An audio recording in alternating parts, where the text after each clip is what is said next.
Morning, YouTube. Hope everybody's having a good Sunday morning. Sorry about the lighting in here. This will just be a quick video. I made a video yesterday about, getting off of Suboxone and goal setting.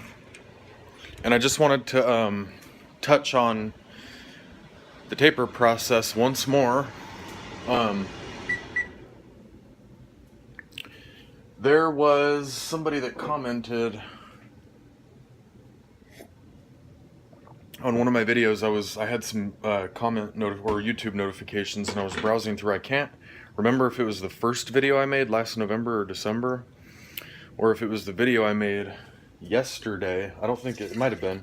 Anyways, there was one guy on there that commented something along the lines of, I don't have the comment in front of me, that if I didn't go through a withdrawal, something along the lines of, if I didn't go through a withdrawal, I was not hooked on the drug and I don't know what I'm talking about. Okay, I'm going to try to be as nice and as firm as I possibly can. I am not somebody who is just making these videos spouting off at the mouth, for one.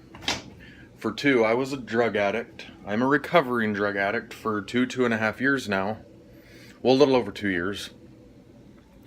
The last time I had a piece of Suboxone was the summer of 2015. And I was on it for 5 years. So here's where that kind of strikes a nerve with me. Because I have...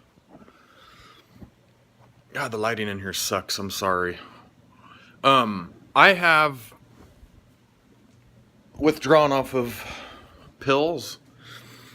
I have withdrawn off of Methadone. And I have withdrawn off Suboxone. I've went through all of those withdrawals at different times. And the Methadone withdrawals were the worst. I was going to the Methadone clinic.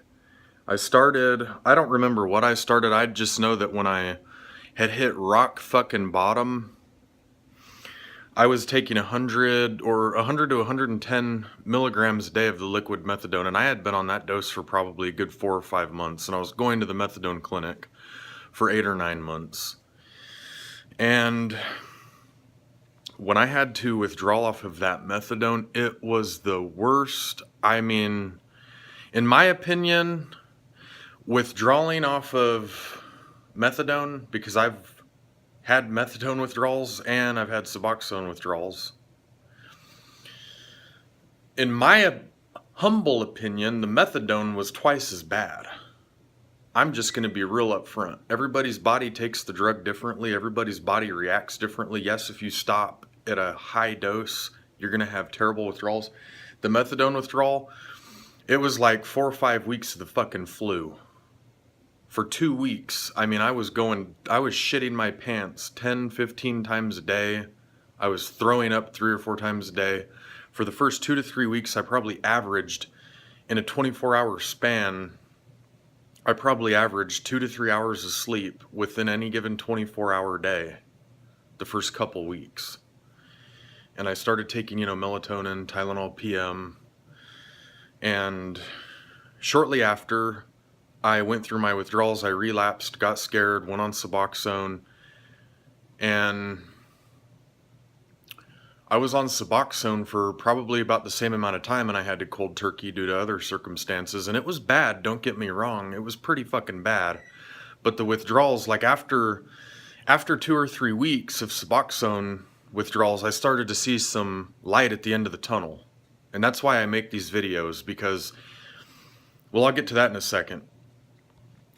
With Suboxone withdrawals, I was taking, at the time, I was getting them illegally. This is years ago, before I started going to a doctor. And because I've been clean now for 2 years. I haven't had any fucking drugs and no opiates, anything. So I've relapsed in the past, and these are a couple of my relapse experiences. And when I when I went through my Suboxone withdrawals after the methadone withdrawals, after I relapsed, I got on Suboxone. I was getting them illegally at this time, and I was taking probably just one 8 milligram strip a day, sometimes 1.5 8 milligram strips a day, and for 8-9 months. And when I went cold turkey off of that, it was bad, but the real bad withdrawals stopped after a couple weeks. I started to see the light at the end of the tunnel. You know, the third and fourth weekend, a month after, I started, feeling better. And it wasn't like methadone where it took, God, it felt like for fucking ever. And this last time I got off Suboxone, I was on it for 5 years. 5 years. The first 2 years, I started out taking 3 8 milligram strips a day. As time went on, I cut that down to 2 8 milligram strips a day. If you right now are, and this doesn't have anything to do with the cocky ass comment that somebody put up, if you didn't withdraw, you don't know what you're talking about, blah, blah, blah. If you're taking right now,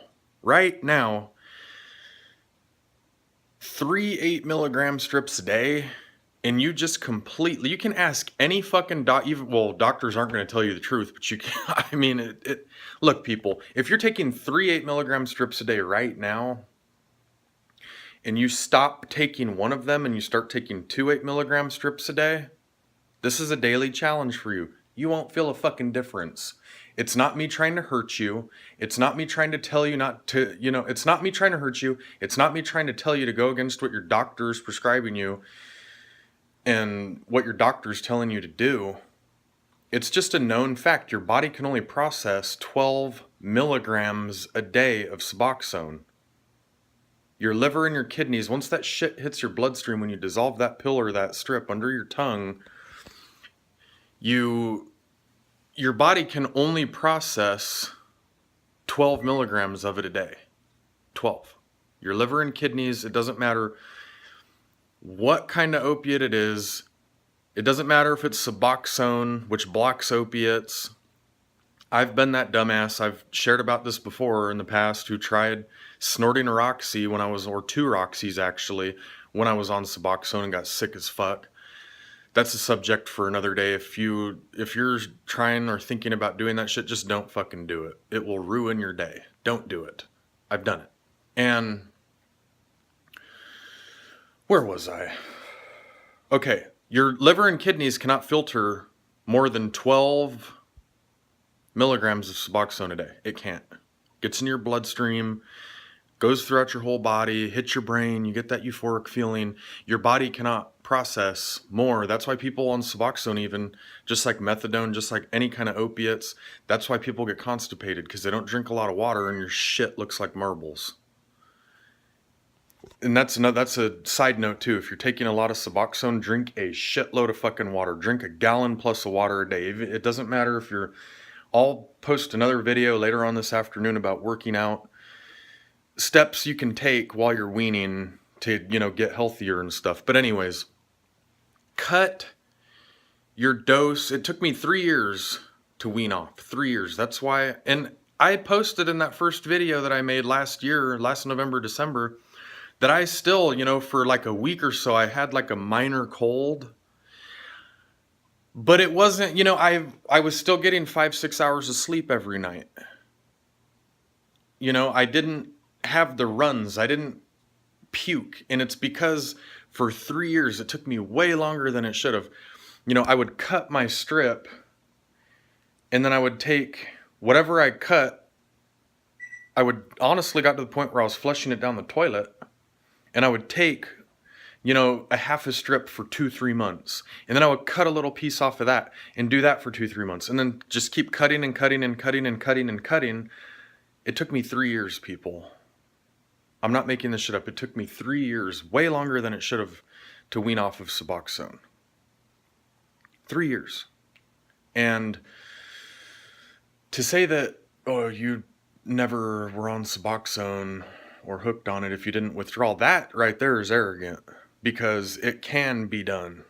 I have met with and talked to and known people who have weaned if you cut yourself down over a period of time, bare bones, your withdrawals will be very, very minimal. They will be very manageable. Now, if you're doing, 8 or 16 or 24 milligrams a day, even 4 milligrams a day, if you're doing that for a long time, you're going to get sick. But if you proactively cut yourself back, I sound like a broken record, but I'll keep preaching it. And it's not about what worked for me might not work for you. This can work for anybody. You just have to cut yourself back. You have to just keep cutting and cutting and cutting. Like I have said before, set your goals. I'm going to cut this much out, and I'm going to take this much for 2 months. I'm going to cut this out and take this much for 2 months. I'm going to cut this out and take, or however you want to do your taper. You don't have to follow my taper plan that took me 3 fucking years. It should have took me a year or 6 months. Your taper plan could just be cutting a sliver off every couple weeks or once a month. But to say that I've never, withdrawn off anything, I'm not making these videos, people, and spouting off at the mouth something that I don't know what I'm talking about, because I've been down that fucking road. Trust me, I have been down that road. So I'm not putting these videos up here to hurt anybody, because they're not going to hurt anybody. You're doing yourself more harm the longer you stay on Suboxone. And that, my friends, is scientifically proven. The long-term effects of Suboxone, Methadone, all the chemicals that they put in your body to block opiates, and just the list go. Research all the additives that are in Suboxone or Subutex. Research all that shit. Erectile dysfunction is linked to it. Short and long-term memory loss is linked to it. The list goes on. For fuck's sake, if you get into a horrible car accident, God forbid none of you do, and you're on Suboxone and you're the only one in the car and you need morphine, who's going to tell the ambulance driver or the paramedics not to put morphine in your arm? They don't know you're on Suboxone. The shit, it's bad for you. It helps short term. I'm not saying it doesn't, because people that have been hooked on drugs, they need help for a short period of time. But being on Suboxone for 5-10 years, people, that's way too long. And I'm not saying this to try to hurt anybody. And I'm not saying this to try to, I'm trying to help you people through my own experiences. And I know that the taper method works. If you cold turkey, you're going to get sick. If you cut back, you're not going to get sick. If you cut back to the smallest dose possible and then eventually just stop, eventually just start skipping a day after a while, it's not going to kill you. Just trust me, it's not going to fucking kill you. Anyways, I'll put up a video later on today. I hope this can help some people out there. I hope everybody has a good Sunday morning. Peace.